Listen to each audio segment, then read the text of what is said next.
I want to dive into the beautiful subject of body sovereignty.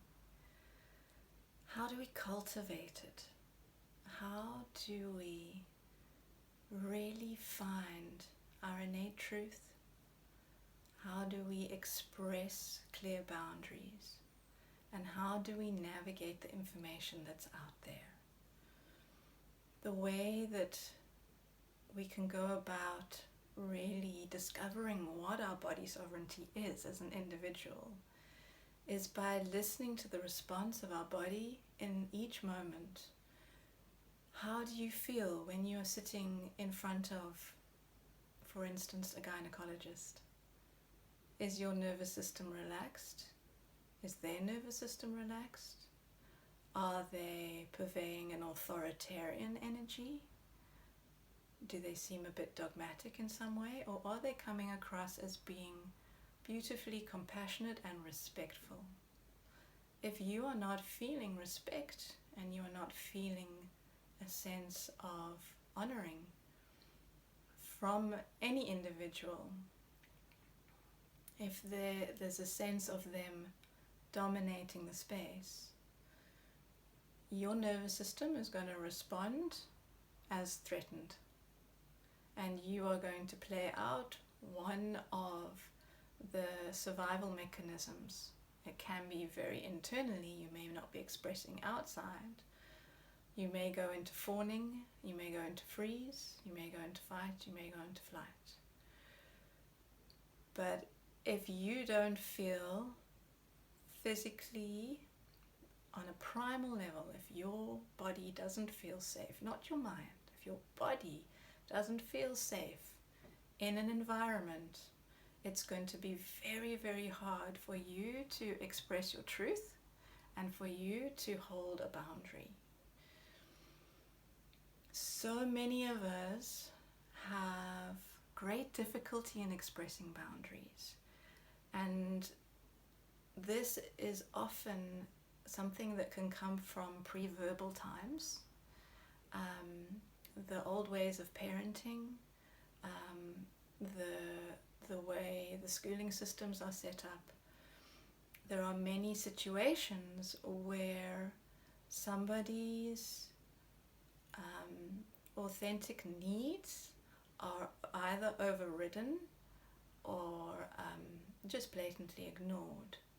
So there's still techniques taught today that are very harmful in parenting, that used to and sadly still are considered normal. And these techniques teach a child not to speak its truth. It teaches the child that its primal needs are not being honored. And when we have an imprint that deep, it's very, very, very hard for us around people of authority to actually feel our truth and express a boundary, because a boundary is really an expression of self-honoring. It's letting the world know what is welcome in your space, what is going to be invited as something empowering, nurturing, nourishing for you, and if you're a mother, for your child. So we all need healthy boundaries, but the whole process of actually discovering them can often mean just reflecting where in our life we may have been disempowered in some way. And sometimes it's not necessarily through somebody overriding your boundary per se, but it can be that you chose to override your own boundaries in what you were perceiving as a trauma situation as a child. So if you felt that the only way to get approval from a parent or a teacher and feel that sense of belonging, or that tribal sense of being connected and loved and held, if the only way you could get that was by compromising your own boundaries, then you will do so as a child. You will choose to do that because belonging is a primal need. Being loved is a primal need. So there are many times in our lives that we may have experienced these kind of compromising traumas. Trauma is not really the best word because it's such a loaded word, but these situations where we compromised our own sovereignty and we trained ourselves, or were trained to, by the responses of the people that were in charge of taking care of us. We are so vulnerable as little people, and our absolute need is to make sure that we belong, and we will do anything to make sure of that. And it therefore is very easy to be manipulated as a small person. And this is when we lose our sovereignty. This is when we lose our boundaries. So just allowing yourself to gently realize those moments. I mean, a lot of the time it can be school. School's a very big impact on this one. Some people have really respectful, gentle parents that were able to read and respond to children. But sadly, a lot of parenting styles teach methods of training children, and that's when our boundaries are dissolved, and we'll fall into patterns of fawning. So fawning is when we will people please. I know it well. I spent 7 years growing up in the UK in a little village where I wasn't accepted for being a foreigner, and I very quickly learned how to people please. It was terrifying being an only child and not having other family there apart from my parents, and I did everything possible to fit in.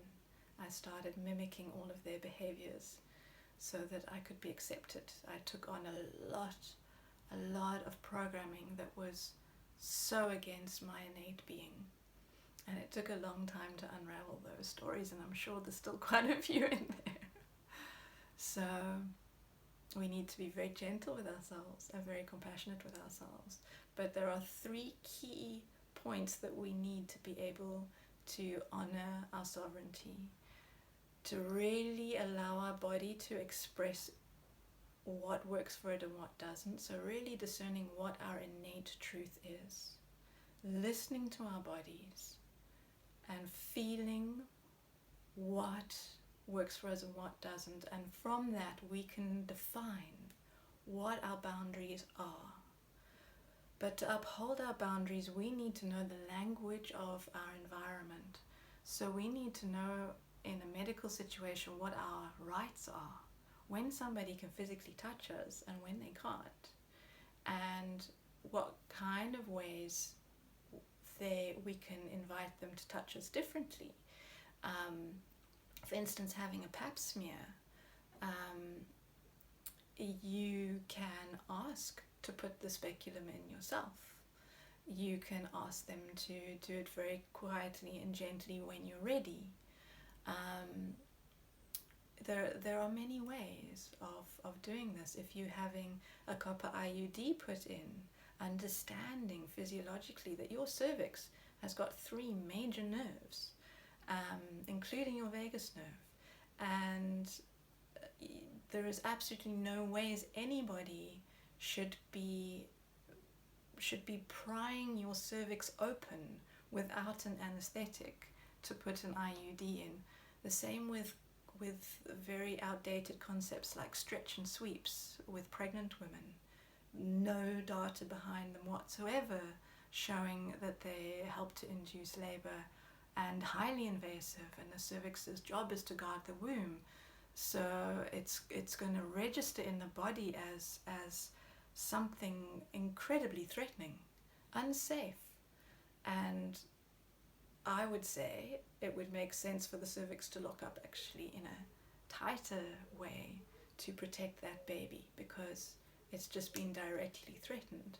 So if we understand how our bodies work, we understand what our rights are, and we can really feel those responses in our body. We really start listening to the nervous system and feel when we go into a survival response, as in the body doesn't feel safe. Then we can start navigating how to gracefully, we don't have to be harsh when we set a boundary, but how to gracefully just suggest to the world that this is what works for me, thank you. I'm afraid I'm not comfortable with that. Let me think about that. I hear you, and I'd need some time. To how to really know that we can say no, and that we can invite different ways that actually work for us. We're not putting somebody out. We're not overriding their authority. We are finding a relationship with them that honors us. And if it can't, we find somebody else. We get a second opinion, or a third opinion, or a fourth opinion, or a fifth opinion. But if we can find somebody that will respect us, life is going to be very different indeed. Blessings, beautiful ones.